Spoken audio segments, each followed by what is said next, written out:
স্বাগত দর্শক, ৭১ জার্নালে আপনাদের সাথে আছে আমি তানিয়া রহমান। সংবাদ পর্যালোচনা ভিত্তিক নিয়মিত এই অনুষ্ঠানে আমরা খবরের নানান বিষয় বিশ্লেষণ করি। পত্রপত্রিকা, টেলিভিশন, ডিজিটাল মিডিয়া এবং নিউজ পোর্টালে যেসব খবর শিরোনাম হয়ে থাকে আমরা তা জানিয়ে দিই। সেই খবরের সাথে যুক্ত মানুষদের আমরা সংযুক্ত করি আমাদের আলোচনার টেবিলে। আমাদের স্টুডিও এবং অনলাইনে সংযুক্ত থাকা অতিথিরা সেসব খবরের গভীরে ঢোকেন। আমাদের আজকেও তার ব্যতিক্রম হবে না। আমাদের সাথে এর মধ্যে যুক্ত আছেন অনলাইনে সিনিয়র সাংবাদিক এলাহি নওয়াজ খান। অনেক ধন্যবাদ এলাহি নওয়াজ খান যুক্ত হয়েছেন এবং স্বাগত ৭১ জার্নালে। এবং স্টুডিওতে আছেন প্রধানমন্ত্রীর রাজনৈতিক সহকারী রাশেদ খান। অনেক ধন্যবাদ রাশেদ খান এবং স্বাগত ৭১ জার্নালে। এবং আছেন এনসিপির যুগ্ম সদস্য সচিব ফরিদুল হক। আপনাকেও স্বাগত এবং ধন্যবাদ ৭১ জার্নালে সময় দেওয়ার জন্য। রাশেদ খান, একটু যদি ছোট করেই জানতে চাই, যেহেতু আগামীকাল আপনাদের সিদ্ধান্ত হবে যে পরবর্তী রাষ্ট্রপতি কে হতে যাচ্ছে, আমরা অনেক নামই শুনেছি, সেই জায়গায় জানতেই চাই শেষ পর্যন্ত কার নাম আপনারা চূড়ান্ত করলেন। সবাইকে সালাম এবং শুভেচ্ছা। আসসালামু আলাইকুম।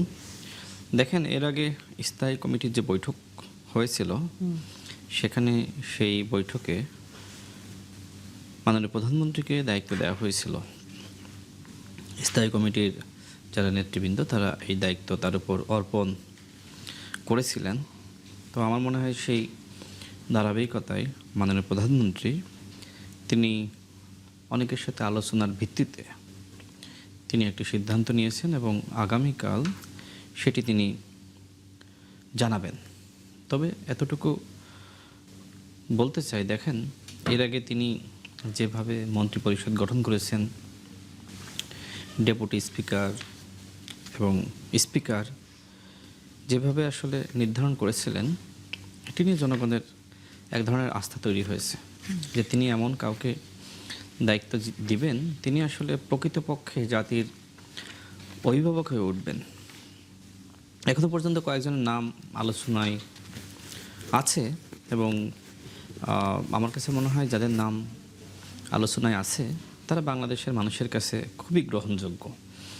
হ্যাঁ, আমাদের অপোজিশনে যারা আছে তারা হয়তো যারা বিএনপি করেছে বা বিএনপির নেতৃত্ব তাদেরকেও হয়তো তারা অযোগ্য মনে করেন, কিন্তু এদেশের জনগণ বিএনপিকে এবং বিএনপির নেতৃত্বকে যোগ্য মনে করে, যে কারণে বিএনপিকে ভোট দিয়ে দায়িত্ব দিয়েছে।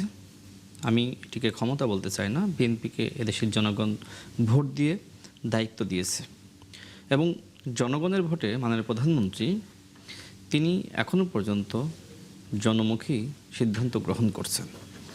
দেখেন, রাষ্ট্রপতি অবশ্যই বাংলাদেশের জন্য খুবই গুরুত্বপূর্ণ।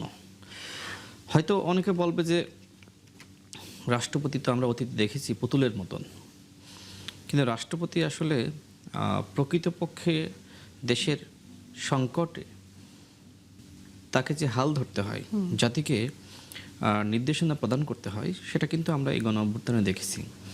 হ্যাঁ, আমাদের এই সাবেক রাষ্ট্রপতিকে নিয়ে অনেক আলোচনা আছে, কিন্তু যে সময় জাতি সংকটে পড়ে সে সময় রাষ্ট্রপতি তিনি আসলে শেষ আশ্রয়স্থল এবং তিনি সমাধান দিয়ে থাকেন। এবং অতীতের অনেক বলা যায় যে তিক্ত অভিজ্ঞতাও আছে, অর্থাৎ রাষ্ট্রপতি যিনি হবেন তাকে অনেক বেশি দায়িত্বশীল, সবার কাছে গ্রহণযোগ্য এবং তার সততা নিয়ে যাতে কেউ দায়িত্বে যাওয়ার পরে প্রশ্ন তুলতে না পারে। যেমন আমাদের মাননীয় স্পিকার যিনি ছিলেন, ভারপ্রাপ্ত রাষ্ট্রপতি হয়েছেন, দেখেন তিনি যেভাবে আসলে জাতীয় সংসদকে ডিল করেন।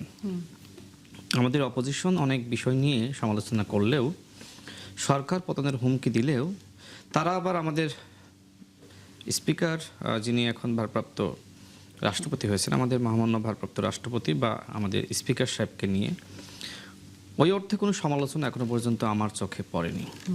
তো আমি এতটুকু আমাদের অপোজিশনকে বলতে চাই যে আগামীতে রাষ্ট্রপতি হিসেবে যিনি আসতেছেন এটি একটি বড় চমক এবং যাকে রাষ্ট্রপতির দায়িত্ব দেওয়া হবে আমার কাছে মনে হয় তিনি জাতির যোগ্য গার্ডিয়ান হিসেবে দায়িত্ব পালন করতে সক্ষম হবেন এবং এর জন্য আমি সবাইকে আস্থা রাখার আহ্বান করছি। আস্থা রাখার কথা আপনি বলছেন এবং যোগ্য ব্যক্তি, এটা সাধারণ মানুষের সবারই আসলে এই যে রাষ্ট্রপতির ক্ষমতার ভারসাম্য, তার ক্ষমতা প্রয়োগের ক্ষমতা, এগুলো নিয়ে আসলে সাধারণ মানুষের মধ্যে এক ধরনের প্রশ্ন থাকে এবং আমরাও চাই তিনি কার্যকর আসলে অবস্থায় থাকবেন। ফরিদুল হক, সেটি হচ্ছে আপনারা 11 দলীয় জোট থেকে আমরা জানি যে অলি আহমেদকে আপনারা মনোনয়ন দিয়েছেন।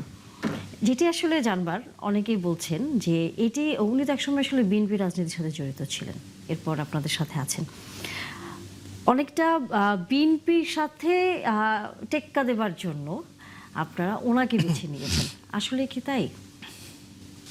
জি, ধন্যবাদ। না, টেক্কা দেওয়ার মানে যাকে দিয়ে টেক্কা দেওয়া সম্ভব তাকেই তো দিতে হবে, এটাই তো হওয়া উচিত, তাই না? এবং ইন্টারেস্টিং ঘটনা হচ্ছে যে টেক্কার মধ্যে যে সরকারি দল যে একটা চ্যালেঞ্জে পড়েছে, এটা কিন্তু ইতিমধ্যে প্রকাশ হয়েছে। আপনারা হয়তো অনেকে খেয়াল করেন নাই, আমি আপনার ইন্টারেস্টিং কয়েকটা তথ্য দিলে আপনি জিনিসটা ধরতে পারবেন। সেটা হচ্ছে চিফ হুইপ কিন্তু অলরেডি বলেছেন যে সরকারি দলের সদস্যদের বাইরে ভোট দেওয়ার সুযোগ নেই। অলরেডি ওনাকে এটা বলতে হচ্ছে কেন?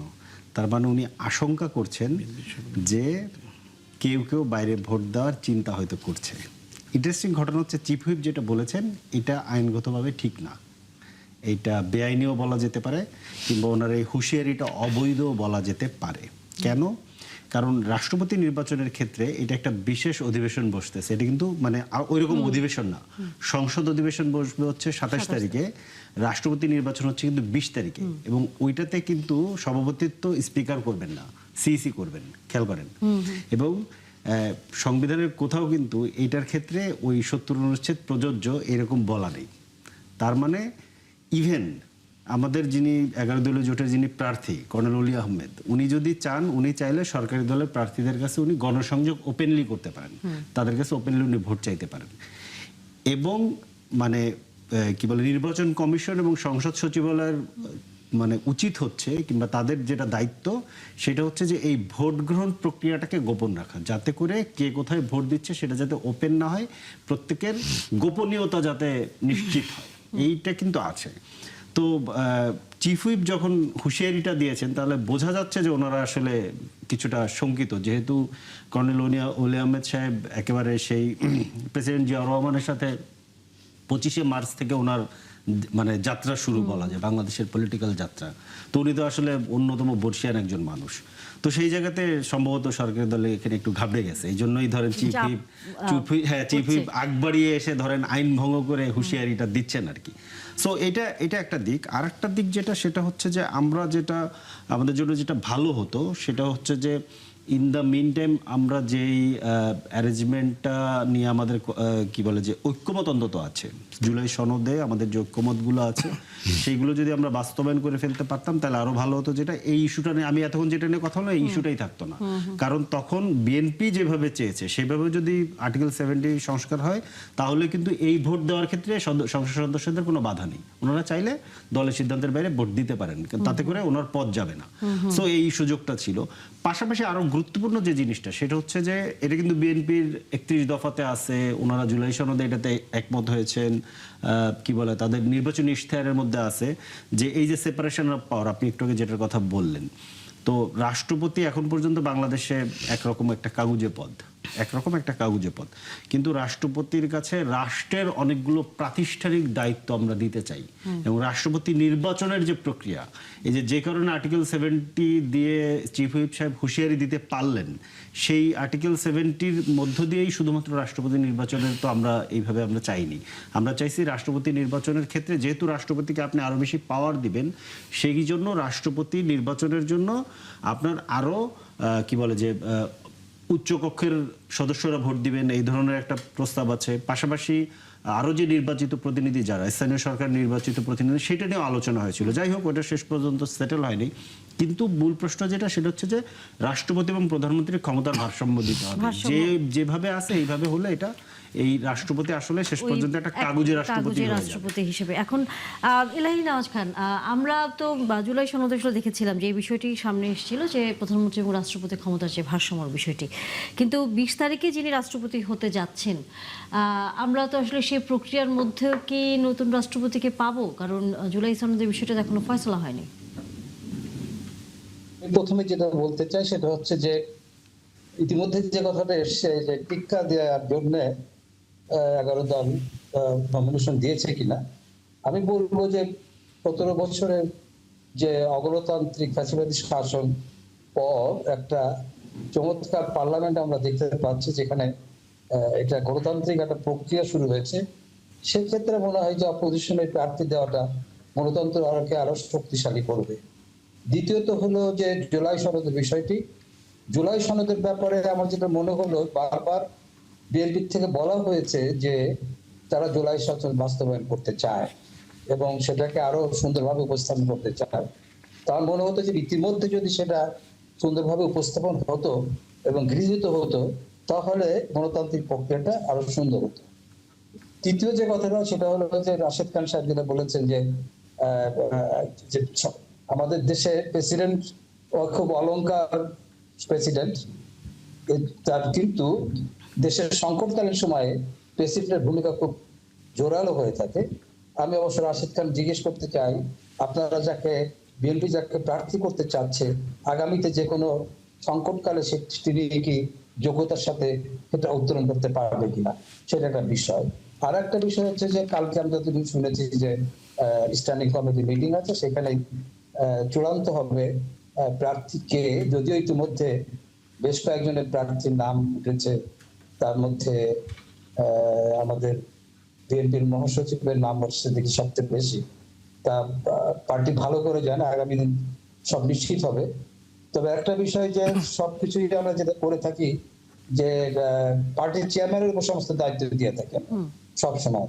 অতীতে যে কাউন্সিল গুলো হয়, কাউন্সিল শেষে বলা হয় যে পার্টির চেয়ারম্যান নির্ধারণ করবে, যেটা আওয়ামী লীগের ক্ষেত্রে সবচেয়ে বেশি হয়েছে, বিএনপির ক্ষেত্রে ইদানিং হচ্ছে। তো আমরা মনে করি যে একটা কালেকটিভ লিডারশিপ বা একটা মিটিং এর মধ্যে যে যৌথভাবে সব সিদ্ধান্তগুলো হলে ভালো হয়, তাহলে গণতন্ত্রটা আসলে ভালোভাবে নার্সিং হয়। সুতরাং তারপরেও নানা চড়াইটার পরেও আমি মনে করি যে এই পার্লামেন্ট জাতির আকাঙ্ক্ষা মেটাতে সক্ষম হবে এবং আগামীকাল একজন ভালো প্রার্থী দিতেও বিএনপি সক্ষম হবে। এবং এই প্রতিদ্বন্দ্বিতাকে আমরা মনে করি যে গণতন্ত্রের বিজয়ের দিকে আমরা যাচ্ছি। এই যে প্রেসিডেন্ট, অতীতে তো প্রেসিডেন্ট এভাবে প্রতিদ্বন্দ্বিতা হয় নাই। সুতরাং আমরা চাই যে আমাদের কাছে যতগুলি, আমি যেটা মনে করি যে পৃথিবীতে যতগুলি শাসন পদ্ধতি আছে তার মধ্যে গণতন্ত্র হচ্ছে সব থেকে উৎকৃষ্ট পদ্ধতি। সুতরাং এই গণতন্ত্রের প্রক্রিয়াটা যাতে সুষ্ঠুভাবে থাকে এবং একটা সৃজনশীল ভাবে এগিয়ে যায়, সেই প্রত্যাশাটা এই আগামী প্রেসিডেন্ট ইলেকশনের মধ্যে দিয়ে আমরা আরো বেশি ভাবে করতে পারি। নিশ্চয়ই আমরা আসলে সেই প্রক্রিয়ার মধ্যেই যেতে চাই, যাতে রাষ্ট্রপতিকে নিয়েও কোনো ধরনের বিতর্ক আসলে তৈরি না হয়। আমরা একটু রাজনীতির খবরেই ঢুকতে চাই রাশেদ খান আপনাকে দিয়ে। সেটি হচ্ছে, আপনি গত শনিবার 8 আগস্ট একটি প্রোগ্রামে, ঝিনাইদহের একটি প্রোগ্রামে আপনি বলেছেন যে জামায়াতের পক্ষে ঢুকে গেছে এনসিপি। কেন আপনার কাছে তাই মনে হচ্ছে? দেখেন, এনসিপি তো তরুণদের একটি দল এবং তাদের অনেক সম্ভাবনা ছিল, এবং সেই সম্ভাবনা কিভাবে শেষ হয়েছে সেটি যদি আমরা দেখি যে ডাক্তার জারাদের মতো যারা যুক্ত হয়েছিল এনসিপিতে, তারা পদত্যাগ করার মধ্য দিয়ে কেন পদত্যাগ করলো? কারণ নাহিদ ইসলাম তাদেরকে কথা দিয়েছিল যে আমরা বাংলাদেশে নতুন বন্দোবস্তের রাজনীতি করব। যদি ওই সময় নাহিদ ইসলামের যে বক্তব্যগুলো জামাতকে নিয়ে আপনি স্মরণ করতে পারেন, তিনি বলেছিলেন যে এদেশের জনগণ জামাতের নেতৃত্বকে গ্রহণ করবে না। কিন্তু আমি এবং এদেশের মানুষ অবাক হয়েছে যে সময় নাহিদ ইসলাম নিজেই জামাতের নেতৃত্বকে গ্রহণ করেছে। এবং এই যে 11 দলীয় জোট, সেই জোটে যদি নাহিদ ইসলাম নেতা হতেন বা এনসিপি এই জোটের নেতৃত্ব দেওয়ার সক্ষমতা অর্জন করতে পারত, সেটা একটা ভিন্ন প্রেক্ষাপট তৈরি হতো বা আমরা ভিন্ন সুরে কথা বলতাম। কিন্তু আমরা লক্ষ্য করলাম যে যারা বাংলাদেশের জন্ম চায়নি, সেই তাদের হাতে দেশ রক্ষার দায়িত্ব দিয়েছে এনসিপি এবং তাদেরকে নেতৃত্ব দেওয়ার দায়িত্ব দিয়েছে এনসিপি। এর কারণটা মূলত কি? দেখেন, নাহিদ ইসলামরা প্রকৃতপক্ষেই একটি নতুন দল এবং তাদের এজেন্ডা, কর্মসূচি একদম নতুন থাকবে। কিন্তু জামাত, যে আমি যদি এটাকে মানে শয়তানি বলতে চাই না, আমি বলতে চাই এমনভাবে একটি ফাঁদ সৃষ্টি করলো যে এনসিপি দল ঘোষণা যে সময় দিবে তার আগে যে সময় জাতীয় নাগরিক কমিটি গঠন করলো, সেই কমিটিতে অধিকাংশ জামাতের এবং শিবিরের লোকজন ঢুকিয়ে দিল। কারণ জামাত বুঝতে পারলো যে এই কমিটির লোকজন দিয়েই পরবর্তীতে দল গঠিত হবে। হ্যাঁ, এনসিপি সেটাই করেছে। এনসিপিতে 10% যদি একটু ভিন্ন চিন্তার মানুষ বা প্রগতিশীল মনা যুক্ত হয়ে থাকে ডাক্তার জারাদের মতন, তারা কিন্তু বের হয়ে গেছে যে সময় জামাতের পকেটে ঢুকে পড়লো এনসিপি। এখন এনসিপিতে যারা আছে, আমার কাছে মনে হয় যে ফরিদুল হক ভাইদের মতন খুব কম সংখ্যকই তারা কিন্তু একসময় জামাতের তীব্র সমালোচনা করেছে। জামাত জোটে যাতে এনসিপি না যায় এই জন্য সরার, তুষার, সামন্তা, শারমিনরা দলের ভিতরে থেকেই প্রতিবাদ জানিয়েছে। তো যাই হোক, যেহেতু এনসিপির প্রায় 90% নেতাকর্মী জামাত এবং শিবিরের সাবেক কর্মী, সেই জায়গা থেকে নির্বাচনের আগে এনসিপির এই সকল জামাত এবং শিবিরের সাবেক কর্মীরা, নেতারা বাধ্য করেছে নাহিদ ইসলামকে জামাতে যেতে। এবং এর মধ্য দিয়ে নাহিদ ইসলাম তার যে বক্তব্য অতীতে দিয়েছিল জামাত সম্পর্কে, যে দেশের মানুষ জামাতের নেতৃত্বকে গ্রহণ করবে না, কিন্তু মানুষ অবাক হয়েছে সেই নাহিদ ইসলাম এই ধরনের বক্তব্য দেওয়ার পরে তিনি নিজেই জামাতের বয়ান গ্রহণ করেছেন এবং এনসিপিকে জামাতের পকেটের মধ্যে তিনি ঢুকিয়ে দিয়েছেন। আচ্ছা, আরেকটু শেষ করি। এরপরে দেখেন সংস্কারের কথা তারা বলছে যে এই জোট নাকি আসলে সংস্কারের জোট। নাহিদ ইসলাম দলের আহ্বায়ক হিসেবে নিজেই বলেছিল জামাত সংস্কারের নামে প্রতারণা করছে। নাসিরউদ্দিন পাটোয়ারি যে কথা বলেছিল জামাত সংস্কার চায় না, জামাত ভণ্ডামি করছে। তাদের নেতারা অনেক কথাবার্তা বলেছিল জামাত স্বাধীনতা বিরোধী, সার্বভৌমত্ব বিরোধী, জামাত মানচিত্রের জন্য হুমকি, জামাত দেশের জন্য হুমকি, জামাত ক্ষমতায় আসলে এই বাংলাদেশ ধ্বংস হয়ে যাবে, নানান কথাবার্তা বলেছিল, তাই না?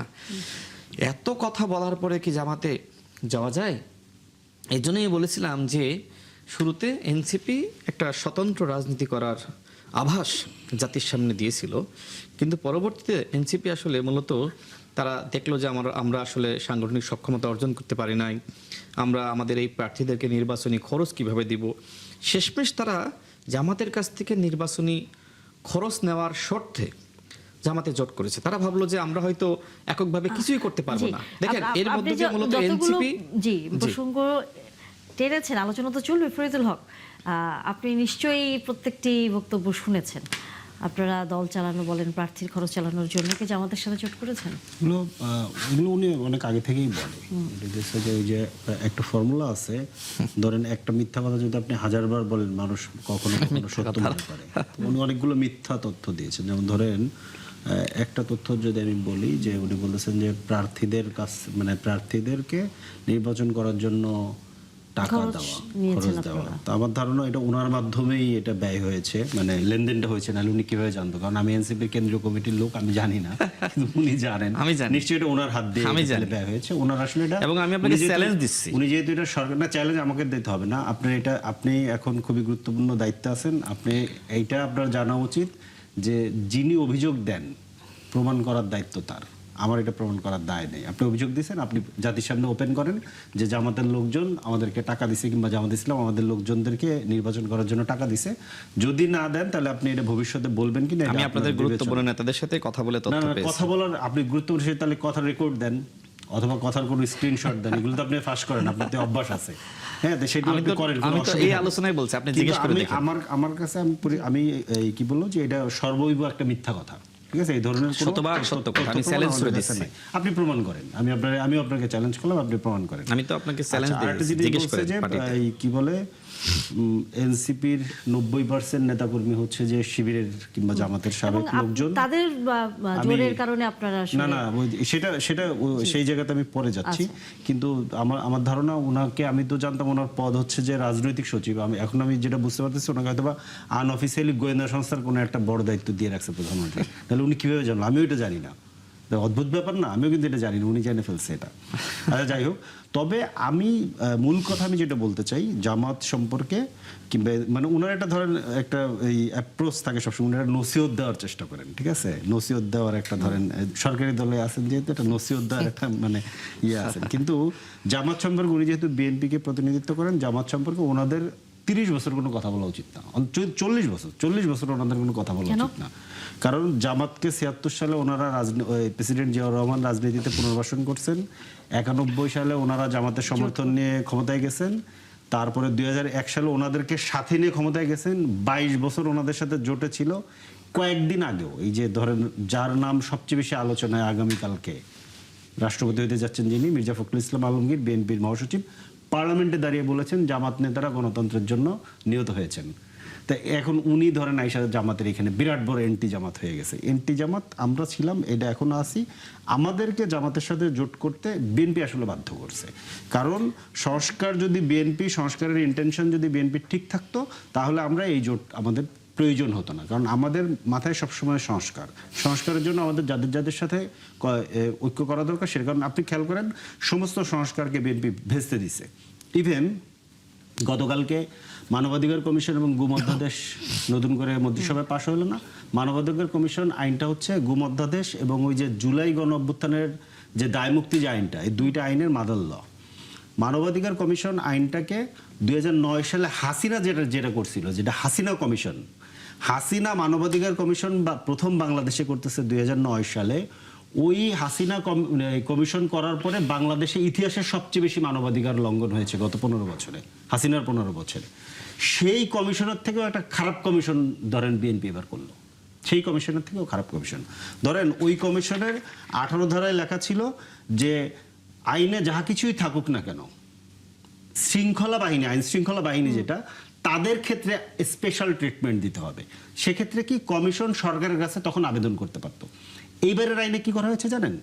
ওই আইন এবার হলো 19 ধারাতে আছে, এটা ওই 2026 সালের যে আইন, যে যাহা কিছুই থাকুক না কেন আপনার শৃঙ্খলা বা আইন শৃঙ্খলা বাহিনীর ক্ষেত্রে যদি কোনো মানে অভিযোগ থাকে, তাহলে ওই বাহিনীর কাছে আপনি যে আবেদন করবে কমিশন ওই বাহিনীর কাছে যে আবেদন করবে যে আপনারা আসলে তদন্ত করে বলেন যে আপনাদের লোকজন করেছে কিনা। খেয়াল করেন আসলে শক্তিশালী বেশি কমিশন থেকেও। হ্যাঁ, আইন শৃঙ্খলা, এক্স্যাক্টলি, আপনি একদম রাইট পয়েন্ট ধরেছেন। আইন শৃঙ্খলা বাহিনী কমিশনের থেকেও শক্তিশালী। কিন্তু ইন্টারেস্টিং ঘটনা হচ্ছে, আপনি একবার একটু চোখ বন্ধ করে মনে করে দেখেন, বাংলাদেশের ইতিহাসে যত মানবাধিকার লঙ্ঘনের ঘটনা ঘটেছে তার 98 থেকে 99% করেছে হচ্ছে আইন শৃঙ্খলা বাহিনী। এখন আপনি আবার এই বাহিনীকে আরো আপনি শক্তিশালী করলেন। তো এই শক্তিশালী করার মধ্য দিয়ে আপনি এই যে ধরেন দীর্ঘ 1.5 দশকের যে জুলুমের মধ্যে আপনি ছিলেন, এই যে আপনার লোকেরা গুম হইলো, আপনার লোকেরা ক্রসফায়ার হইলো, আপনার লোকেরা ধরেন এই ধান খেতে ঘুমাইলো, ব্যবসা বাণিজ্য হারাইলো, এইটা দিয়ে আপনি কি রেমেডি দিবেন? এই যে সংস্কার, সমস্ত সংস্কারকে এখান থেকে মানে ভেস্তে দিয়েছে। ভেস্তে দেওয়ার কারণে স্বাভাবিকভাবে যে সংস্কার চাইবে আমি তাকে সাথে নিয়ে সরকারকে চাপ দিব, লড়াই করব, প্রয়োজন হলে সরকারকে বাধ্য, মানে ওই সরকার যদি ওই জায়গায় যায় সরকারকে বাধ্য করার চেষ্টা করব। সেই জায়গা থেকে আমি সবাই আপনাদেরকে নিয়ে যেটা বলে, যেহেতু আপনাদের নেতৃত্বের প্রতি সাধারণ মানুষের বিশাল সমর্থন ছিল এবং গণ অভ্যুত্থানের যে সময়টা থেকে শুরু করে, সেখানে জামাতের সাথে যদি জোট না করলে আপনারা এককভাবেই তো আসলে নির্বাচনের ক্ষেত্রে যেটা হয়েছে, বাংলা নির্বাচনের জন্য তো আমরা খুব দল গড়ার পরে আমরা কয়েক মাস মাত্র সময় পেয়েছি। নির্বাচন করার জন্য যে সাংগঠনিক প্রস্তুতি এবং সক্ষমতা দরকার ছিল, সে মানে দরকার, সেটা আমাদের হয়নি। সংগঠনের সক্ষমতা কি আপনাদের? এখন তো ধরেন এই মুহূর্তে নির্বাচন নাই, তবে আমরা প্রস্তুতি নিচ্ছি। স্থানীয় নির্বাচন আমরা এককভাবে করার জন্য আমরা প্রস্তুতি নিচ্ছি, কারণ স্থানীয় নির্বাচনগুলো তো ধাপে ধাপে হবে, বছরব্যাপী হবে। তো ওইটা আমরা এককভাবে করার প্রস্তুতি নিচ্ছি। আর সো ওইটা আমরা ওই সময় পুরো নির্বাচনটা এককভাবে করার মতো কোনো পরিস্থিতি তখন আমাদের ছিল না। আরেকটা হচ্ছে বাংলাদেশের নির্বাচনী কাঠামোটা এরকম, আপনি এখানে মাল্টি পার্টি নির্বাচন করতে পারবেন না। নির্বাচন হয় আসলে বেসিক্যালি 2টা পার্টি, বাইনারি হয়ে যায় নির্বাচনের সময়। বিএনপি তো জোট করেছে, বিএনপি তো ধরেন এই যে উনার মতো অনেককেই তাদের দল থেকে নিয়ে সরাসরি দানের শীষ দিয়ে দিয়েছে। অনেকগুলো দলকে ধরেন মনে করেন যে তাদের সাথে নিয়ে এখন সরকারও আছে কয়েকজন, সেটা বিএনপিও করেছে। ব্যাপারটা যে এনসিপি একা করেছে তা কিন্তু না। মানে এইখানে বাংলাদেশের যেটা হয়, বাংলাদেশে হয় হচ্ছে যে ধরেন ওই যে গ্রামের, কিন্তু একটা গ্রামের উদাহরণটা এখানে খুব নতুন বউ আপনার জন্য, এটা মানে নতুন বউয়ের কিন্তু খুব বেশি। এই গ্রামে এটা শুনছেন না, এনসিপির ক্ষেত্রে এই জিনিসটা ধরেন আমি আপনার একটা উদাহরণ দিই, একদম বাস্তব উদাহরণ। এই কি বলে যে জোকস দিয়ে উদাহরণটা দিল, উদাহরণটা খুব সিরিয়াস। সেটা হচ্ছে আসিফ মাহমুদ সজীব ভুঁইয়ার বাবা একটা ট্রেড লাইসেন্স করছিল, মনে আছে? এটি নিয়ে বাংলাদেশের ন্যাশনাল নিউজ ফাটায় ফেললো একদম।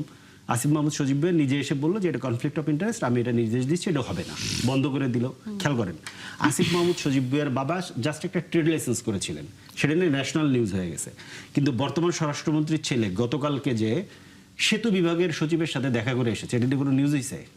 কেন দেখা করে এসেছে জানেন? উনি একটা কোম্পানি করেছেন 2024 সালের ডিসেম্বর মাস অথবা নভেম্বর মাসে। এই কোম্পানি এখন পর্যন্ত কোনো কাজ করেনি। এই কোম্পানি জাপানের সাথে একটা পিপিপি প্রকল্পের কনসালটেন্সি এখানে করতেছে, যে প্রকল্পের সাইজ হচ্ছে 40,000 কোটি টাকা। পাবলিক মানে পাবলিকের টাকা, কিন্তু 2টা ব্রিজ হবে। ওই কোম্পানি এখানে এই যে ধরেন কি বলে এই দালালিটা করার মাধ্যমে ধরেন 5% কমিশন পাবে। এটা হয়তো বৈধ। এখন এই 5%-এর পরিমাণ কত? 2,000 কোটি টাকা। এটা নিয়ে কিন্তু কোনো নিউজ হচ্ছে না, কারণ ওটা তো ছেলে করতেছে। ছেলে করলে আসলে নিউজ হয় না, কিন্তু যদি বাবা করে আর নতুন বইয়ের বাবা হয় তাহলে ওটা নিউজ হয়। ইন্টারেস্টিং ঘটনাটা বুঝছেন? তো এনসিপির ক্ষেত্রে ব্যাপারটা হচ্ছে এইটা। ধরেন এনসিপি যেহেতু নতুন বউ, ওর সব জায়গাতে খুঁত। এনসিপিতে জাস্ট আসিফ মাহমুদ সজীব ভুঁইয়ার বাবা একটা ট্রেড লাইসেন্স খুললে বাংলাদেশের সমস্ত নিউজের ফটোকার্ডে ছেয়ে গেছে। কিন্তু সালাউদ্দিন আহমেদের ছেলে 2,000 কোটি টাকার ধরেন প্রকল্প করতেছে, যে এখন পর্যন্ত তার কোনো কাজ করার অভিজ্ঞতা নেই। তো এটা পরিষ্কার বোঝা যাচ্ছে যে এটা একটা পলিটিক্যালি মোটিভেটেড কিংবা পলিটিক্যালি ইনফ্লুয়েন্সড একটা কাজ উনি নিয়ে আসতেছে বের করে। তো এইটা কিন্তু এটা নিয়ে এখন পর্যন্ত কোনো নিউজ আমি অন্তত দেখিনি। একটা নিউজ এসেছে 2-3 দিন আগে, ওটা নিয়ে খুব একটা আলাপ টালাপ হয়নি। আমরাই একটু ধরেন বলতেছি আলাপ, এটা আবার খুব বেশি প্রচার হচ্ছে না। আপনারা আবার ওই যে ভিডিও কেটে প্রচার করেন না, এটা কিন্তু এই ক্ষেত্রে হচ্ছে না। আমি এর আগে 1-2 জায়গায় বলেছি। এখন বাংলাদেশের সমস্যাটা হচ্ছে এইখানে। বাংলাদেশে হচ্ছে যে আপনি যাই করেন সেটাই খারাপ। আসিফ মাহমুদ সজীব ভুঁইয়ার বাবা কেন ট্রেড লাইসেন্স করবে, কিন্তু সালাউদ্দিন আহমেদের ছেলে না, ও তো করতেই পারে। সালাউদ্দিন আহমেদের ছেলে না, তারা তো জমিদার, তারা তো করবে। আর তোরা তো বেটা হইতেছে ফকিরনি, তোরা কেন এগুলো করবি? এইটা হচ্ছে বাংলাদেশের ধরেন আন্ডারস্ট্যান্ডিং। এই জন্য ধরেন এনসিপি যেটাই করে সেটাই খারাপ। কিন্তু উনি আরেকটা কথা বলছেন, এনসিপির জনপ্রিয়তা হয়েছে, এটা মোটেই হয়নি। এনসিপির জনপ্রিয়তা ক্রমেই বাড়তেছে, কারণ ওনারা যা কিছু করতেছেন তাতে করে ধরেন বাংলাদেশের মানুষ বুঝতেছে যে এনসিপি ছাড়া তাদের সামনে আর বিকল্প ভবিষ্যতে থাকবে না, কারণ সর্বক্ষেত্রে ফেইলর। কিন্তু জামাতের সাথে নিয়ে জোট অবস্থায় ঢাকায় কি আসলে এই জায়গায় আপনাদের যে 30 সেকেন্ড আরেকটা জিনিস সেটা কি থাকে কিনা? 30 সেকেন্ড আরেকটা জিনিস বলি, সেটা হচ্ছে যে ধরেন বিরাট সংকট দেখা এখন ধরেন বসুন্ধরা গ্রুপের হাতে জ্বালানির ক্ষমতা তুলে দেওয়ার একটা বিরাট আয়োজন করা হয়েছে। মানে সবকিছু এখন আস্তে আস্তে বেসরকারি খাতে দিবে। তা উনি তো রাজনৈতিক উপদেষ্টা প্রধানমন্ত্রী, তো ওনাকে অনুরোধ করবো যে সরকারটাকেও বেসরকারি খাতে দিয়ে দেন, সরকারটাও কোনো একটা ধরেন বসুন্ধরা গ্রুপের হাতে দিয়ে দেন। এটাও তো আপনারা চালাইতে পারতেছেন না। ধরুন সরকারে এই কাজটা করতেছে কে? এই কাজটা হচ্ছে আমাদের ব্যয়তন্ত্রের যিনি হচ্ছে ব্র্যান্ড অ্যাম্বাসেডার ইকবাল হাসান মাহমুদ টুকু। উনি ছিলেন ব্যর্থ মন্ত্রী, আর কানসার্টে আন্দোলন সামলাইতে না পারার কারণে খালেদা জিয়া ওনারে মন্ত্রণালয় বদল করে দিয়েছিল। ওনারা এবার আইনা বানাইছে হচ্ছে মন্ত্রী শেখ সেলিমের ব্যয়, মানে ব্যয়তন্ত্রের যে ব্র্যান্ড অ্যাম্বাসেডার উনি এবার হচ্ছে জ্বালানি মন্ত্রী, এবং উনি এসে দিচ্ছে কারে? জ্বালানিটা তুলে দিচ্ছে হচ্ছে কি বসুন্ধরা গ্রুপকে, একটা কমপ্লিট মাফিয়া গ্রুপ। যেই গ্রুপের চেয়ারম্যান ওই জুলাই মাসে প্রধানমন্ত্রী ওখানে যে মিটিং করে বলেছে আজীবন আমরা আপনার সাথে আছি, কবরেও যাব আপনার। হ্যাঁ, কবরে আপনার সাথে যাব। এই হচ্ছে ধরুন ওনাদের সরকারের অবস্থা। জি, আচ্ছা। রাশেদ খান। দেখেন, রাষ্ট্রপতি নিয়ে অনেক গুরুত্বপূর্ণ আলোচনা ছিল, আমি সেটা শেষ করতে পারিনি, একটু বলতে চাই।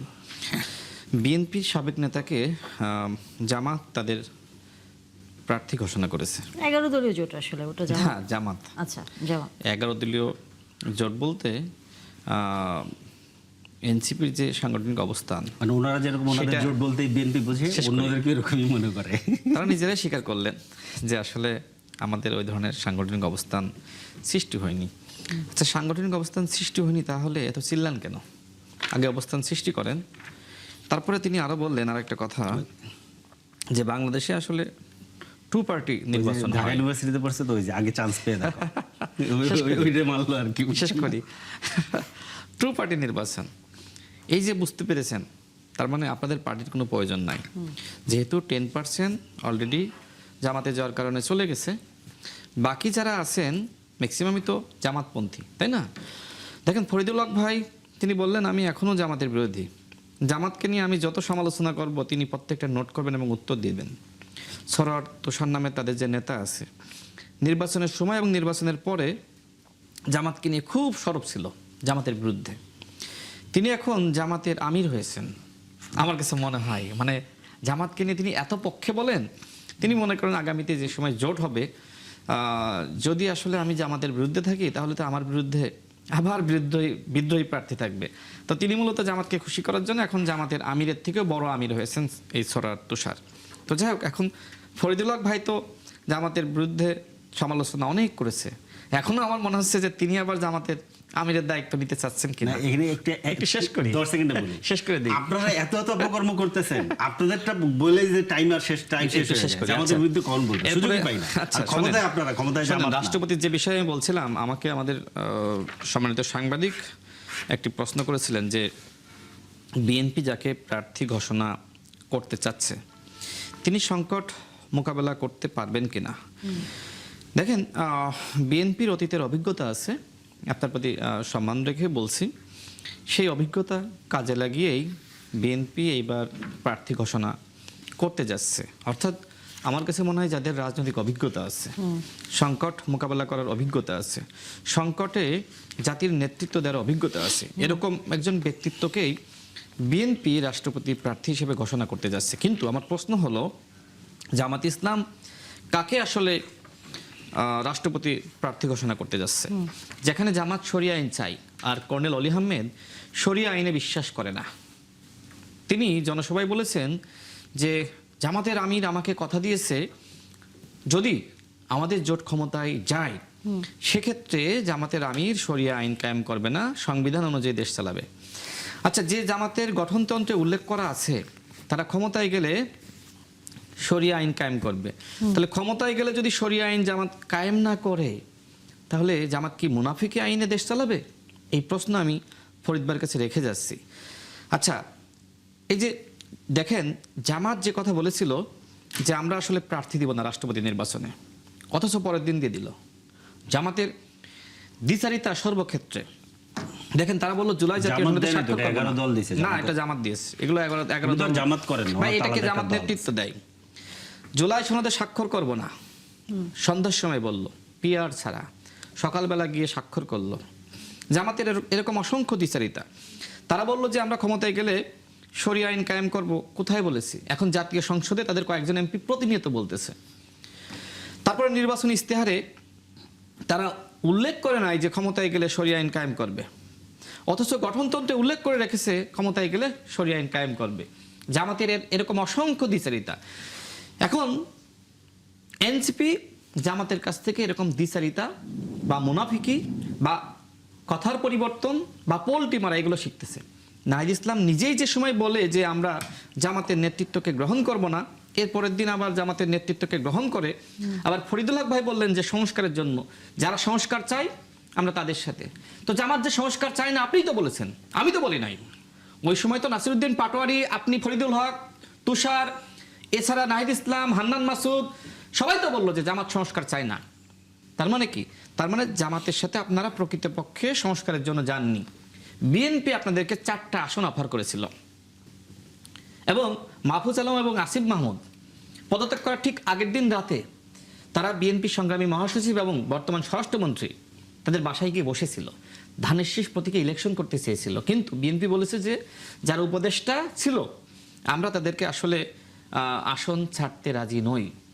হ্যাঁ, যদি আমরা সরকার গঠন করার পরে আমাদের সাথে কাজ করতে চান তখন আমরা চিন্তা করে দেখব, কোনো সিদ্ধান্ত ফাইনাল দেয়নি। আজকে যদি আসিফ মাহমুদ বিএনপির বিরুদ্ধে কথা বলেন তার সমালোচনা গ্রহণযোগ্য হবে না। কেন? কারণ তিনি বিএনপিতে যেতে চেয়েছিলেন, বিএনপি তাকে নেয়নি। ঠিক কর্নেল অলি আহমেদ, তিনি বিএনপির সাথে নির্বাচন করতে চেয়েছিলেন, বিএনপি তাকে ওইভাবে আসলে আসন ছাড় দেয়নি। কারণ তিনি এই যে জামাতের সাথে ঘেটুপুত্র হয়ে বসেছিল এটা বিএনপির কাছে তথ্য ছিল এবং তিনি বিএনপির কাছ থেকে 8 থেকে 10টি আসন চেয়েছিল। তার প্ল্যান ছিল এরকম যে আমি বিএনপির কাছ থেকে আসন ভাগিয়ে নিয়ে জামাতের কাছে বিক্রি করব। যে মানুষটা প্রথম আলোর সংবাদ আপনিও পড়েছেন, আমিও পড়েছি, আমাদের সাংবাদিক ভাই এখানে আছে তিনিও পড়েছেন, প্রথম আলোতে বিস্তারিত উল্লেখ করা হয়েছিল সেই মাসুদ করিম যিনি গোয়েন্দা সংস্থার এজেন্ট ছিল, সেই এজেন্টের সাথে হাত মিলিয়ে কিভাবে আওয়ামী লীগের সময় কর্নেল অলি আহমেদ তিনি আমাদের এই অপোজিশনের যে আন্দোলন সেটাকে বারবার হতাশ করেছে, অর্থাৎ এক ধরনের আর্টিফিশিয়াল আন্দোলন গড়ে তুলেছিল এবং সেই আন্দোলন বারবার ব্যর্থ হচ্ছিল। ব্যর্থ যখন বারবার হচ্ছে তখন এক ধরনের মেসেজ যাচ্ছে, আরে হাসিনার বিরুদ্ধে আন্দোলন করতে হাসিনার পতন ঘটানো যায় না, সুতরাং হাসিনা যতদিন বেঁচে থাকবে সে ক্ষমতায় থাকুক, আমরা আন্দোলন না করি। এই ধরনের একটি বয়ান সৃষ্টি করার জন্য সেই মাসুদ করিম এখন অ্যারেস্ট হয়ে পুলিশের কাছে রয়েছে, কারাগারে রয়েছে। এবং এই 24-এর গণঅভ্যুত্থানের পরে অন্তর্বর্তীকালীন সরকারের সময় সেই মাসুদ করিম বাংলাদেশে ফিরে এসেছিল আমেরিকা থেকে, তিনি অ্যারেস্ট হয়ে কারাগারে আছেন। এরপরে প্রথম আলোতে নিউজ হয়েছিল। অর্থাৎ এই যে গোয়েন্দা সংস্থার এজেন্টের ফাঁদে যে কর্নেল অলি আহমেদ পা দিল, তিনি এখন হয়েছেন জামাতের রাষ্ট্রপতি প্রার্থী। দেখেন, আমরা যে সময় যুগপৎ আন্দোলন করেছি ওই সময় উনি রাষ্ট্র সংস্কার আন্দোলনের নেতা ছিলেন, এবং 24-এর নির্বাচনের আগে গণতন্ত্র মঞ্চের হয়ে উনিও প্রোগ্রাম করেছেন, আমিও করেছি। ওই সময় আমি গণ অধিকার পরিষদের সাধারণ সম্পাদক। কর্নেল অলি আহমেদের নেতাকর্মীরা তারা অনেকে প্রোগ্রাম করতো। আমি একদিনের জন্য কর্নেল অলি আহমেদকে রাজপথে দেখি নাই। তার চিন্তা ছিল এরকম যে আমার কর্মীরা মায়ের খাবে আর আমি পরবর্তীতে বিএনপির কাছ থেকে আসন ভাগিয়ে নিব। এখন বিএনপির বড় অপরাধ হলো যে কর্নেল অলি আহমেদকে কেন আসলে বেশি আসন দেয়নি। হ্যাঁ, তাকে সম্ভবত 1টা বা 2টা আসন দিতে চেয়েছিল। দেখেন, জামাত তাকে কথা দিয়েছিল যদি আমরা ক্ষমতায় যাই সেক্ষেত্রে আপনাকে রাষ্ট্রপতি বানাবো। ছাত্র সংসদ নির্বাচনের লোভ দেখিয়েছিল, দেখেন এইখানে কিন্তু আমাদের সবাই জিতেছে। এছাড়া ফেসবুকে জরিপ দেখিয়েছিল কর্নেল অলি আহমেদ লোভে পড়ে এক প্রকার জামাতে যোগদান করেছে। এবং এর মধ্য দিয়ে আমি যে কথা বলি শোনেন, মানে জামাতের প্রার্থী হয়ে কর্নেল অলি আহমেদ এক প্রকার মুক্তিযুদ্ধের সাথে অবমাননা করেছে, এবং তার যে মহান মুক্তিযুদ্ধে অর্জন সেটাকে তিনি এক প্রকার বিসর্জন দিয়েছেন। অনেকে এটা বলছে যে জামাত এই কারণেই, যেহেতু তার উপর এক ধরনের মুক্তিযুদ্ধকালীন যে ভূমিকা নিয়ে বিতর্ক আছে সেটি ঘুচানোর জন্যই তাকে দেখেন, একজন জামাতের মুক্তিযোদ্ধা ছিলেন, তার সর্বশেষ যে অকারেন্স, একজন নাবালিকাকে বিয়ের নাটক করা, এটা নিয়ে ডিটেলস আর বলতে চাই না। এখন জামাত মুক্তিযুদ্ধ, মানে মুক্তিযুদ্ধে তাদের তো নেতিবাচক ভূমিকা আছে। জামাত আসলে এই মুহূর্তে মুক্তিযোদ্ধা শূন্য দল, তাই না, এক প্রকার শূন্য দল। সুতরাং যদি কর্নেল অলি আহমেদকে দাঁড় করানো যায় তারা প্রচার করতে পারবে, আরে আমাদের হয়ে তো একজন বীর মুক্তিযোদ্ধা রাষ্ট্রপতি প্রার্থী হয়েছিল, তোমরা আমাদেরকে স্বাধীনতা বিরোধী বলো। অর্থাৎ ওই যে 71 নিয়ে দায় আছে, বিতর্ক আছে, নেতিবাচক ভূমিকা আছে, ওইটাকে ঘুষানোর জন্যই তারা কর্নেল অলি আহমেদকে রাষ্ট্রপতি প্রার্থী ঘোষণা করেছে। আর দ্বিতীয়ত হলো এনসিপির সাথে প্রশ্নটি আমি একটু এলাহি নওয়াজ খানকে আমি এটা বলে রেখে শেষ যেতে করে চাই আমার সাংবাদিক যে ভাইকে দিন। আপনি 30 মনে করেন সেকেন্ডে শেষ কিনা করি, 30 যে সেকেন্ডে শেষ করে দিই। জামাত আসলে দায় মোছার জন্যই কর্নেল অলিকে রাষ্ট্রপতি নির্বাচনের জন্য আসলে মনোনয়ন দিয়েছে? উত্তরটি নিব বিরতির পর। এলাহি নওয়াজ খান, আপনার কাছে প্রশ্ন ছিল, আপনার কাছে, আপনিও কি মনে করেন কিনা যে অলি আহমেদকে নিয়ে অনেকটা দায় খোঁজানোর চেষ্টা করছে জামাত মুক্তিযুদ্ধের বিষয়ে? আমি দুজনের বক্তব্য শুনছিলাম এতক্ষণ। আসলে আমি একজন সাংবাদিক হিসাবে এই দুজনের বিতর্ক, ঝগড়া কিংবা অনেকটা বিতর্ক অনুষ্ঠানের মতো, এর মধ্যে ঘৃণা, পরস্পরের ঘৃণা বিদ্বেষও আছে। এই দুই এর মধ্যে আসলে কথা বলতে খুব কঠিন এবং দুরূহ। তবে রাশেদ খান সাহেব একটা জিনিস আমাকে বললেন যে আমার কাছে, আমার তো অভিজ্ঞতা প্রায় 50 বছর সাংবাদিকতা, তো আমার কাছে মনে হয়েছে যে কঠিন সময়ে অনেক সময় দুর্বলতা, যেমন আমরা 1996 এবং 2006 কিন্তু দেখেছি। 1996 সালে একজন প্রেসিডেন্ট বিএনপির, আবার 2006 দুর্বলতা আমরা দেখে 2006 দুর্বলতা দেখেছি একটা কঠিন সময় যখন 11 ঘটনা ঘটলো। যাই হোক, আমরা আশা করি যে আগামী প্রেসিডেন্ট নিশ্চয়ই একজন অত্যন্ত ঝানু পলিটিশিয়ান হবে এবং তিনি যে কোনো অবস্থায় করতে পারবে। আরেকটা হলো যে আরেকটা কথা এসছে, সেটা হলো যে আসলে আমাদের রাজনীতিতে একটা কথা আছে যে শেষ কথা বলে কিছু নেই। আসলে কে শেষ হয়ে যাবে, কে আগামীতে আরো জনপ্রিয় হবে, এটা এই মুহূর্তে বলা খুব কঠিন। তবে যে বিতর্কটা আসছে, যে আমি বলবো যে বিএনপি যদি দীর্ঘ সময় জামাতের সাথে জোট করে নির্বাচন করে যদি জামাত ঘৃণিত না হয়, বিএনপি যদি ঘৃণিত না হয়, তাহলে এনসিপি কেন জোট করে ঘৃণিত হবে? এটা কিন্তু একটা যৌক্তিক প্রশ্ন আসছে। আর একটা হলো যে হ্যাঁ, এটা হতে পারে যে কর্নেল অলি আহমেদের মতন একজন বীর প্রতীককে তারা সামনে নিয়ে এসছে। এটা ঠিক যে তাদেরকে স্বাধীনতা বিরোধী বলা হয় জামাতকে, এবং তারা এই দেশবাসীকে দেখাতে চেষ্টা করতে পারে যে কর্নেল অলির মতন মুক্তিযোদ্ধা বীর প্রতীক তাদের সাথে আছে। এর পিছনে এই যুক্তিটা থাকতেও পারে। এই যুক্তিতে তারা তার দাঁড় করিয়েছে তা আমি জানি না, কিন্তু এই যুক্তি যে কেউ করতে পারে, এটা থাকতেও পারে। তো আমি যেটা মনে করি একজন সাংবাদিক হিসাবে আমার যে এক্সপিরিয়েন্স, তাতে হলো আমাদের সামনে অসম্ভব সুন্দর একটা গণতান্ত্রিক পরিবেশ সৃষ্টির সম্ভাবনা রয়েছে, এবং আমার মনে হয় যে আলোচনার মধ্যে দিয়ে আমরা সামনে এগিয়ে যাওয়া, পরস্পরকে ঘৃণা বিদ্বেষ না চলবে, জি সেটা হবে আমাদের জন্য কল্যাণের। অবশ্যই সেদিকে আমরা একটু খেয়াল দেওয়া উচিত। অবশ্যই। রাশেদ খান, একটু আসতেই চাই জ্বালানি বিষয়ে, কারণ এই জ্বালানি খাতকে একটি নির্দিষ্ট গোষ্ঠীর হাতে তুলে দিচ্ছেন আপনারা, এরকম একটি অভিযোগ এনসিপি থেকে করা হয়েছে। কিছুক্ষণ আগে ফরিদুল হক কিন্তু আসলে একটি প্রতিষ্ঠান বা একটি বলা যায় বড় একটি গ্রুপের কথাও বলেছে। আপনারা কি তাদের হাতে তুলে দিচ্ছেন বেসরকারি খাতে? দেখেন, জ্বালানি নিয়ে আমাদের মাননীয় মন্ত্রী এবং প্রতিমন্ত্রী ইতিমধ্যে বক্তব্য উত্থাপন করেছে। আমি আসলে রাজনৈতিক দায়িত্বে এবং রাজনৈতিক বিষয়গুলো নিয়ে আমি আসলে কথা বলে থাকি, এবং আমাদের যারা সংশ্লিষ্ট বিশেষজ্ঞ রয়েছে তারা অন্য বিষয়গুলোতে কথা বলে থাকে। তারপরে একটু উত্তর দিই। দেখেন, আজকে আমাদের মাননীয় প্রতিমন্ত্রী আমাদের অমিত ভাই, তিনি কিন্তু চমৎকার বলেছেন যে আমরা গতকাল এই সংকট মোকাবেলায় আমরা অনেক বিশেষজ্ঞ মহলের সাথে আলোচনা করেছি, এবং সবার প্রতি তিনি আহ্বান জানিয়েছেন, এমনকি সাংবাদিকদের, যে এই সংকট একটি জাতীয় সংকট। এই সংকট মোকাবেলায় যদি আপনাদের কোনো পরামর্শ থাকে আপনারা আমাদেরকে দেন।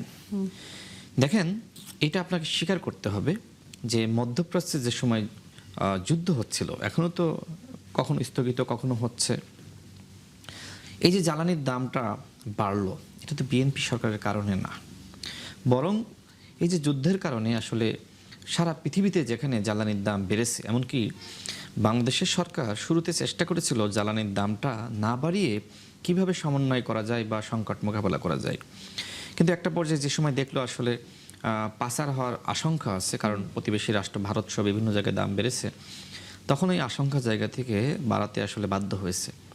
আচ্ছা, এবার এই যে লোডশেডিং হচ্ছে, আসলেই গ্রামগঞ্জের মানুষ কষ্টে আছে, এটা আমি অবশ্যই স্বীকার করি, এবং আমাদের মাননীয় প্রধানমন্ত্রী তিনি কিন্তু ইতিমধ্যে এর জন্য দুঃখ প্রকাশ করেছেন।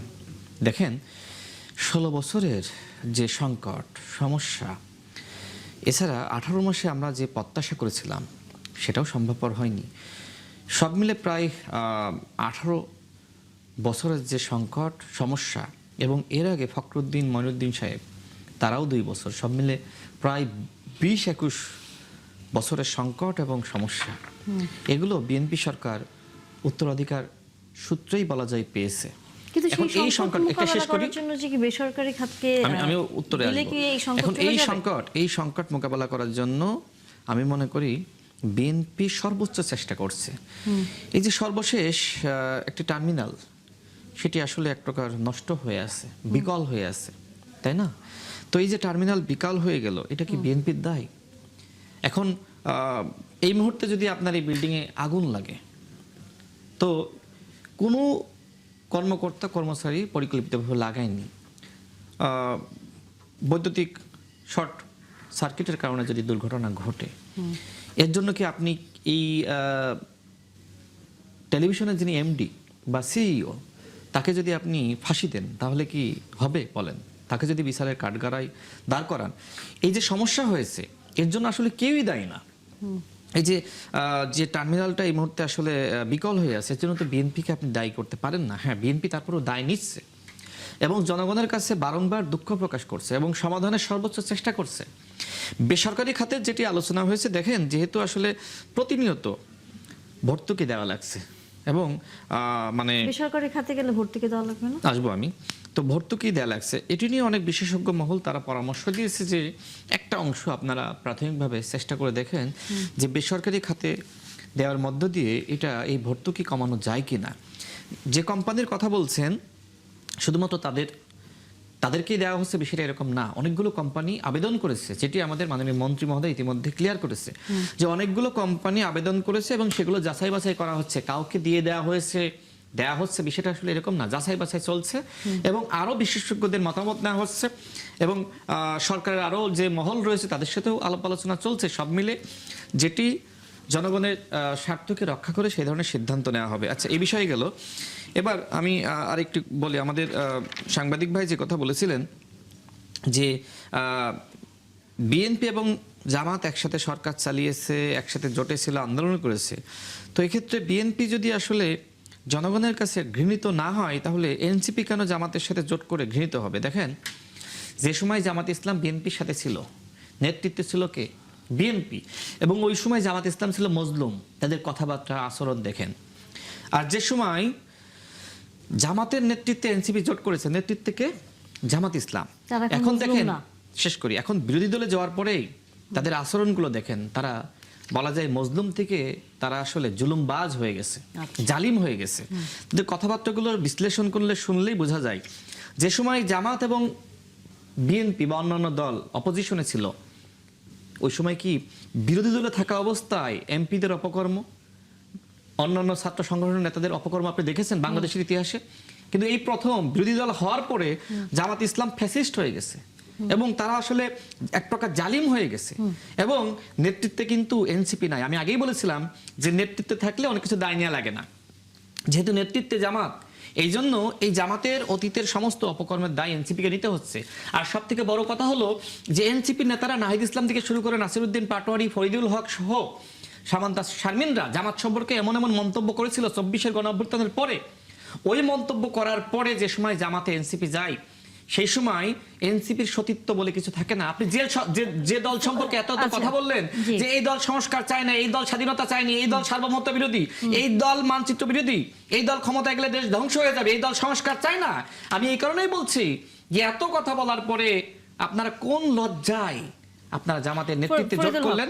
ফরিদুল হক, আচ্ছা, আমি একটু ওনার কাছে নতুন নতুন টার্ম শেখা যায়। আমি সবসময় জানতাম নেতৃত্বে থাকলে তার অধীনে যা থাকে সবার দায় নেতার।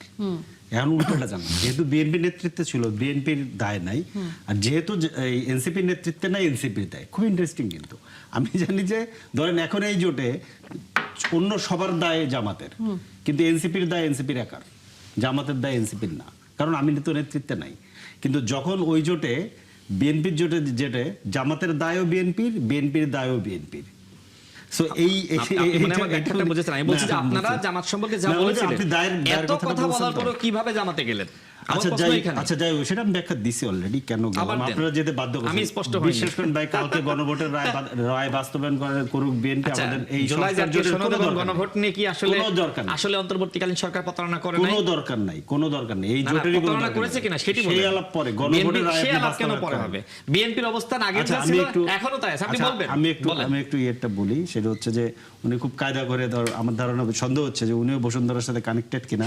উনি কায়দা করে বললেন যে আমাদের মাননীয় মন্ত্রী যে কথা বলছে না, আপনাদের মাননীয় মন্ত্রীর তো ধরেন বসুন্ধরার সাথে কানেক্টেড তো আপনাদের হাসনাত আব্দুল্লাহ নিজে ছিল, চিঠি দিয়েছিল।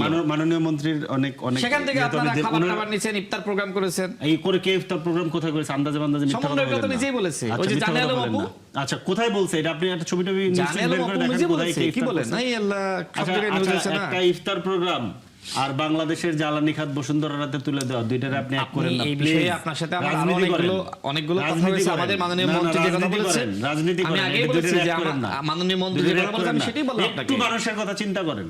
একটা ইফতার প্রোগ্রাম আর আপনি বাংলাদেশ রাষ্ট্রের জ্বালানি খাত আপনি স্বীকার করলেন যে আপনি বসুন্ধরা ধরে নেন, যদি আপনারটা সত্য হয় ধরে নিলাম, ডায়লেমা তৈরি করেন না, ফেলাসি তৈরি করেন না। আমি বলি এবার, উনি বলছে না যে বেসরকারি খাত বিভিন্ন কোম্পানি, কোন কোম্পানির আবেদন এখন পর্যন্ত আমরা পাইনি। আমাদের হাতে যে আবেদন এসেছে সেটা আপনাকে বলি। 24শে মে বসুন্ধরা গ্রুপের চেয়ারম্যান এখন আবার দিছে কি আনবির বসুন্ধরা, ওই যে ধর্ষণের অভিযুক্ত যেটার বিরুদ্ধে, সে আবেদন করছে জ্বালানি মন্ত্রণালয়, ব্যয়ের মন্ত্রণালয়, ব্যয়তন্ত্রের যে অ্যাম্বাসেডর বললাম না, তার মন্ত্রণালয় আবেদন করেছে 24শে মে। এই মন্ত্রণালয় 2রা জুলাই বিপিসির কাছে একটা লেটার ফরওয়ার্ড করছে, ওই যে আবেদন পত্রটা সংযুক্ত করে। খেয়াল করেন, উনি বলছে কিন্তু অন্য কোম্পানিগুলো আবেদন করেন, এটা কিন্তু বসুন্ধরার আবেদনকে সংযুক্ত করে বিপিসি কে করেছে যে এটা পর্যালোচনা করা যায় কিনা। বসুন্ধরা যে আবেদন করেছে, বসুন্ধরা 3টা জিনিস চেয়েছে: আমদানি, সংরক্ষণ, পরিশোধন, বিতরণ, মানে পুরো জ্বালানির যা যা কাজ থাকে। আচ্ছা, 14 জুলাই বিপিসি একটা 11 সদস্যের কমিটি গঠন করেছে, তাদেরকে 2 দিন সময় দিয়েছে যে আপনারা এটা পর্যালোচনা করে জানান।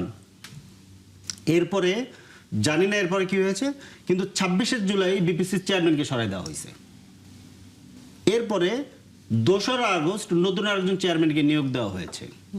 উনি এই দায়িত্ব নিয়ে 6 তারিখে বিপিসির আইন বিভাগ কিংবা অন্যদেরকে বলেছে যে 10 তারিখের মধ্যে একটা আইনের খসড়া তৈরি করে দেন, যেভাবে বেসরকারি খাতকে কিংবা এই যে বসুন্ধরা গ্রুপকে কিভাবে জ্বালানির ইয়েটা তুলে দেওয়া যায়।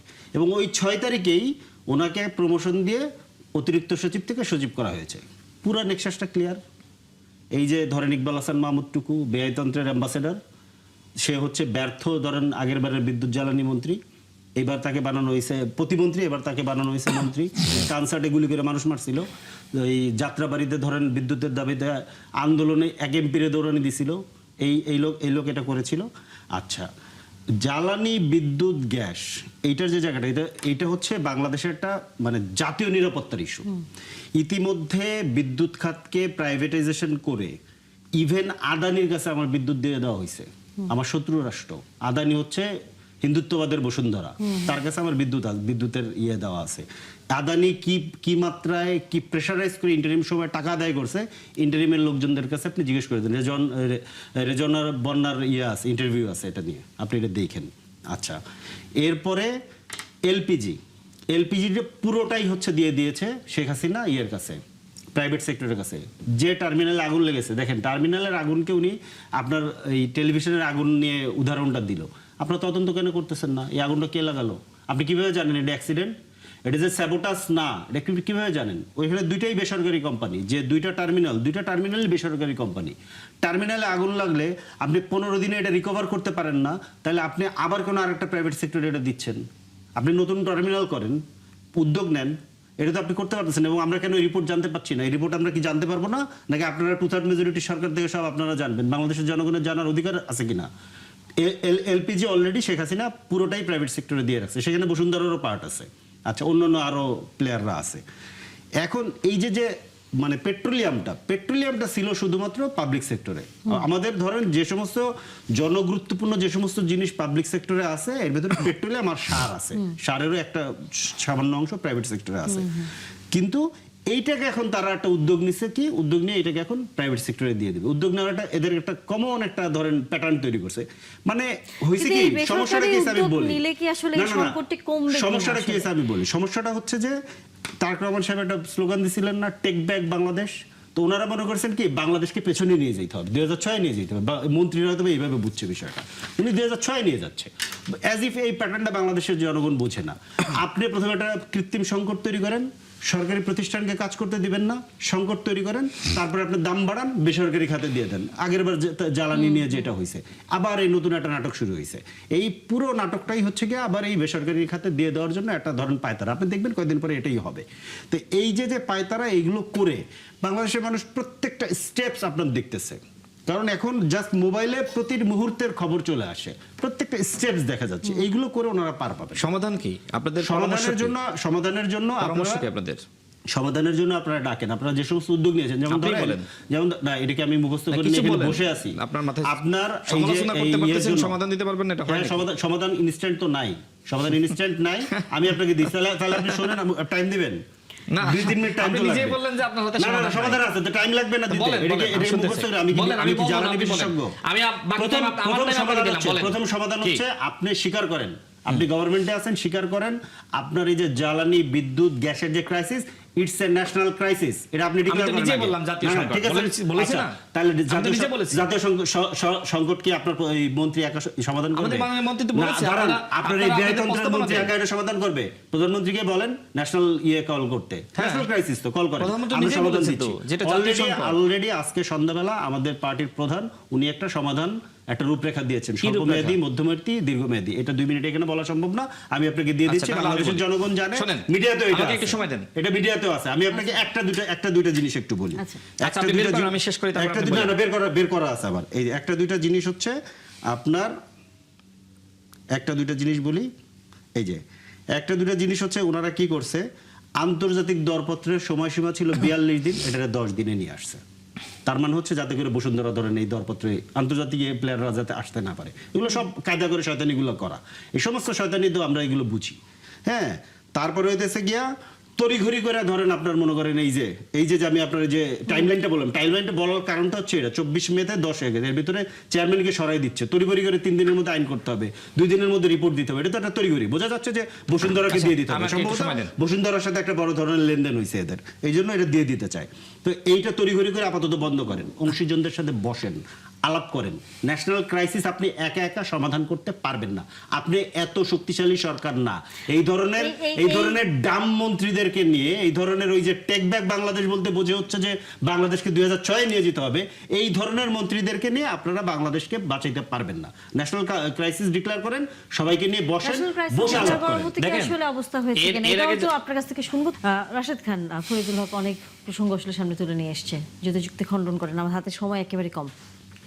আচ্ছা, মানে বেসরকারি খাতে আসলে যারা না, এটা নিয়ে আমি আমার মন্তব্য অলরেডি দিয়েছি, তার কাছে সমাধান চেয়েছিলাম। তিনি বলছেন যে আপনারা জাতীয় কনফারেন্স রাখেন, সেখানে তারা মন্তব্য দিবে। ঠিক আছে, অবশ্যই আমি মনে করি যে এর আগে যে সময় মানে জ্বালানি নিয়ে সংকট শুরু হয়েছিল, তখন সংসদে একটা কমিটি গঠন করা হয়েছিল, সামনে তো অধিবেশন হবে, তখন এই বিষয়গুলো নিয়ে আলোচনা হবে।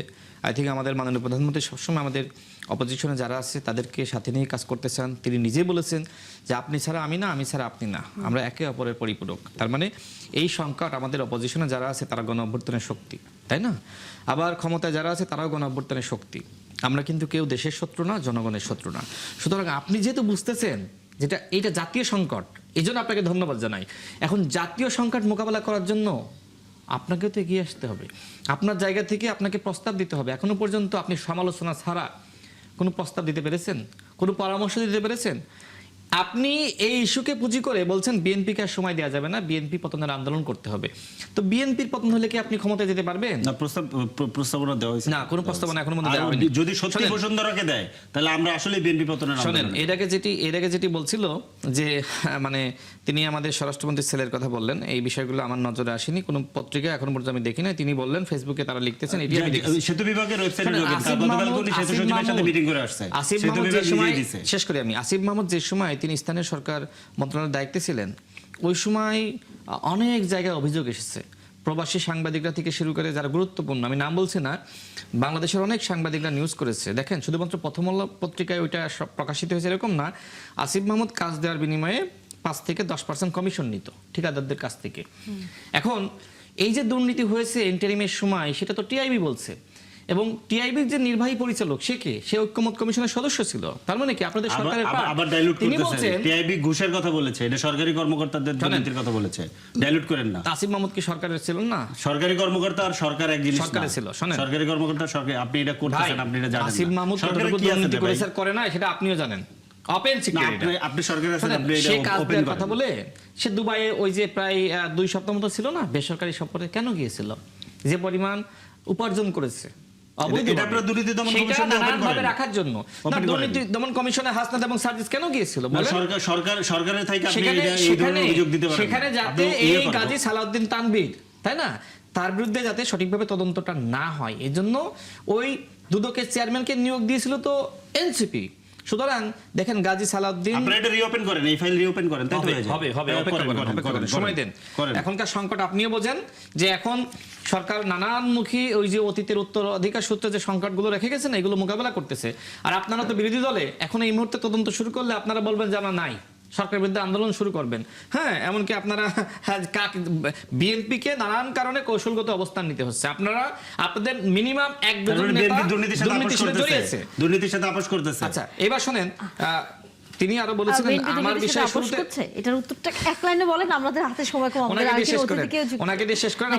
এইটার একটু উত্তরটা দিয়ে সর্বশেষ কথা হলো, দেখেন উনি বলেছিলেন যে আমি কি আসলে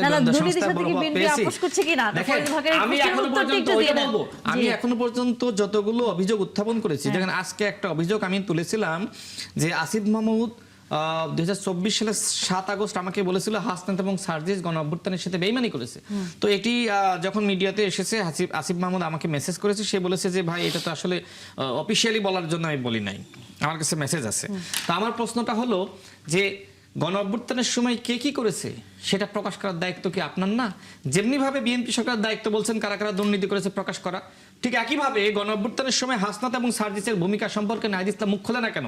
এবং আমি যে এই যে ইন্টারিমের 18 মাস এবং এখনো পর্যন্ত যে অভিযোগগুলো সামনে উত্থাপন করতেছি, এগুলো নিয়ে আপনাদের কেন প্রতিক্রিয়া নাই? আমি তো যা চাই যে নাহিদ ইসলাম, আমি যে বক্তব্যগুলো দিয়েছি, নাহিদ ইসলাম বলুক যে রাশেদ খান আমাদের সম্পর্কে মিথ্যাচার করছে। আচ্ছা, আপনি যে প্রশ্ন করলেন, শোনেন, দুর্নীতির সাথে বিএনপি সরকার কোনো আপোষ করছে না, কিন্তু এনসিপির 1 ডজন নেতা নানান ভাবে দুর্নীতির সাথে জড়িয়েছিল, থানা থেকে চাঁদাবাজদেরকে সারিয়ে আনে, এটা কি দুর্নীতি না? এই যে আপনি বলতেছেন, আপনি নিজেই বলেছিলেন আমাদেরকে ধনিক শ্রেণী যারা আছে তারা অনুদান দিচ্ছে। আসিফ মাহমুদ নিজে বলেছে কিছুদিন আগে, নাহিদ ইসলাম ইন্টারিমের সময় বলেছিল, সেই ধনীরা কারা? দুর্নীতিবাজ নাকি আসলে সৎ লোক? আপনারা এত স্বচ্ছতা এবং জবাবদিহিতার রাজনীতি করেন, রূপায়ণ কার্যালয়ের ভাড়াটা কে দেয় এখনো পর্যন্ত বলেন না। আমরা ফিরবো ভাড়া বাকি 3 মাসের ভাড়া বাকি আছে, সরকারের কাছে আবেদন করব। আচ্ছা, আবেদন সরকারের কাছে টাকা দাও, ভাড়া বাকি আছে। এলাহি আজকে আপনাকে দিয়ে শেষ করতে চাই। রাজনৈতিক হয়তো নামাডল চলছে নানা ইস্যুতে, কিন্তু সেটি সরকার পতন হয়ে যাওয়ার মতো কোনো অবস্থা আসলে আপনার দৃষ্টিতে মনে হয় কিনা? বিরোধী দলের যে দাবি, কোন আন্দোলনে তারা এটি শেষ বাক্যে রাখে। আমাকে প্রথম বলি যে আসলে বাংলাদেশে বহু বছর ধরে অনুগত বিরোধী দল থাকতে থাকতে যে কোনো সরকার মনে করে যে বিরোধী দল মানেই একটা অনুগত বিরোধী দল থাকবে, বিরোধী দল মানে স্ট্রং বিরোধী দল থাকবে, এটাই হলো গণতন্ত্রের একটা বড় কথা। দ্বিতীয় হলো যে এই যে যেটা আমাদের ইয়ে সম্পর্কে, বিদ্যুৎ সম্পর্কে বলছি, আমাদের তো এখন উৎপাদন হয় 16,000 মেগাওয়াটের একটু বেশি, এখন লোডশেডিং হচ্ছে 3,500। একটা ব্যাপার বলি যে আওয়ামী লীগের এই 16 বছরে 15 বছরে আসলে ওই যে বেসরকারি খাত ইন্ডিপেন্ডেন্ট পাওয়ার প্ল্যান্ট গুলিতে যে পরিমাণ মানে এত উচ্চ ট্যারিফ ছিল, যার দায় কিন্তু সরকারকে নিতে হয়েছে। সেই বোঝা কিন্তু এখন সেই বোঝা বর্তমান সরকারকে বহন করতে হচ্ছে। আর একটা হলো আমি যেটা বলতে চাই সেটা হলো যে ফেব্রুয়ারিতে উপসাগরে যুদ্ধ বাঁধার পরই তো আমাদের সরকার সচেতন হওয়ার কথা ছিল যে সামনে আরো বড় কিছু হতে পারে। কেন আমাদের বিদ্যুৎ জ্বালানি মন্ত্রণালয় এ ব্যাপারে আগের থেকে সতর্ক হলো না? মহেশখালীতে যে টার্মিনালে আগুন লেগে ত্রুটি হয়েছে, এটা একটা অ্যাক্সিডেন্ট হইতে পারে, স্যাবোটেজও হইতে পারে, যেটাই ঘটুক না কেন তদন্তের মাধ্যমে এটা বেরিয়ে আসবে। আমার মনে হয় যে এটা এখন সত্যি একটা বড় ক্রাইসিস আমাদের জন্য আর কি। কারণ আপনি জানেন যে আমাদের নগর জীবন না, গ্রামের জীবনও কিন্তু এই বিদ্যুৎ নির্ভর হয়ে গেছে। একবার মানুষ সুবিধা পেলে সেই সুবিধার থেকে বঞ্চিত হতে চায় না। আমি আশা করব যে আমরা সবাই চাই যে এই অন্তত এই পার্লামেন্ট লাইভলি হোক এবং সরকারি দল এবং বিরোধী দল মিলে ক্রাইসিসগুলো মোকাবেলা করুক। জি অবশ্যই। আমি 10 সেকেন্ড একটু বলতে চাই, শোনেন, যেহেতু আমাদের সাংবাদিক ভাই শেষ করেছে, যে 11 দলীয় জোট তাদের তো ছায়া মন্ত্রিসভা আছে, ছায়া প্রধানমন্ত্রী আছে, আগামীতে কর্নেল অলি আহমেদ ছায়া রাষ্ট্রপতি হতে যাচ্ছে এবং ছায়া মন্ত্রিসভা নাই এখনো বানানো, ছায়া প্রধানমন্ত্রী ডাক্তার শফিকুর রহমান। না না না, আমার কথা হলো কর্নেল অলি সাহেব প্রেসিডেন্ট হয়ে যেতে পারে, বলা যায় না। আপনাদের যে আপনারা শুধু শুধু হুইপকে ঠিক করেন, স্বপ্ন দেখেন। আপনাদের যে আসলে এই যে ছায়া জ্বালানি এবং বিদ্যুৎ প্রতিমন্ত্রী, তিনি তার পক্ষ থেকে একটি সমাধান আপনারা প্রেস ব্রিফিং করে জাতির সামনে হাজির করেন।